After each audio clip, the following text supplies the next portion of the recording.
Hi friends, welcome to our channel. ఈరోజు వచ్చేసి మన వీడియోలో ఎంతో టేస్టీ అయిన గుడ్డు మునక్కాయ కూర ఎలా చేయాలో చూద్దాము. దానికోసం అయితే కడాయి అయితే పెట్టుకుని ఉడకబెట్టి ఘాట్లు పెట్టిన గుడ్లను అయితే వేసుకుని కొంచెం పసుపు, కొంచెం మిరప్పొడి, కొంచెం సాల్ట్ అయితే వేసుకుని ఎగ్స్ని అయితే బాగా ఫ్రై అయితే చేసుకుని పక్కనైతే పెట్టేసుకుంటున్నాను. ఇంకో కడాయి అయితే పొయ్యి పైన పెట్టుకొని ఆయిల్ అయితే వేసుకోవాలి. ఆయిల్ అనేది హీట్ అయిన తర్వాత పట్టా ముగ్గ అనేది వేసుకోవాలి. ఆ పట్టా ముగ్గ వేయడం వల్ల కూర అనేది మంచి స్మెల్ అయితే వస్తుంది. పట్టా మొగ్గ ఫ్రై అయిన తర్వాత సన్నగా తరిగి పెట్టుకున్న ఉల్లిపాయల ముక్కలను అయితే వేసుకోవాలి. ఉల్లిపాయల ముక్కలు వేసుకుని ఉల్లిపాయల ముక్కలు అనేది బాగా గోల్డెన్ బ్రౌన్ వచ్చేదాకా ఫ్రై అయిపోవాలి.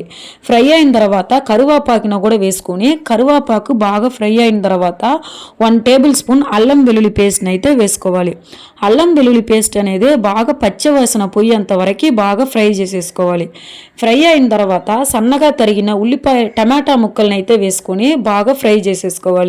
టమాటా ముక్కలు అనేది బాగా ఫ్రై అయిన తర్వాత కొంచెం సాల్ట్, కొంచెం పసుపు అయితే వేసుకొని బాగా ఫ్రై చేసేసుకొని మూత పెట్టేయాలి. మూత పెట్టి 5 మినిట్స్ పాటు ఉడికిన తర్వాత 1 టేబుల్ స్పూన్ కారము, 1/4 టేబుల్ స్పూన్ గరం మసాలా అనేది వేసుకొని బాగా ఫ్రై అయిపోవాలి. ఫ్రై అయిన తర్వాత తరిగి పెట్టుకున్న మునక్కాయ ముక్కలు, ఫ్రై చేసి పెట్టుకున్న ఎగ్స్ని అయితే వేసుకొని బాగా ఫ్రై చేసేసుకోవాలి. ఫ్రై అయిన తర్వాత 1 కప్ వాటర్ అయితే పోసుకోవాలి. వాటర్ పోసిన తర్వాత బాగా కలుపుకొని బాగా హై ఫ్లేమ్లో 10 మినిట్స్ పాటు ఉడకనియాలి.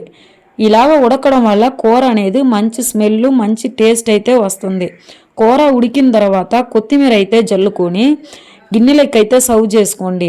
ఎంతో టేస్టీ అయిన గుడ్డు మునక్కాయ కూర రెడీ అవుతుంది. నా వీడియో కనుక నచ్చినట్లయితే లైక్ చేయండి, షేర్ చేయండి. మరి ఎన్నో వీడియోల కోసం సబ్స్క్రైబ్ అయితే చేసుకోండి. Bye bye.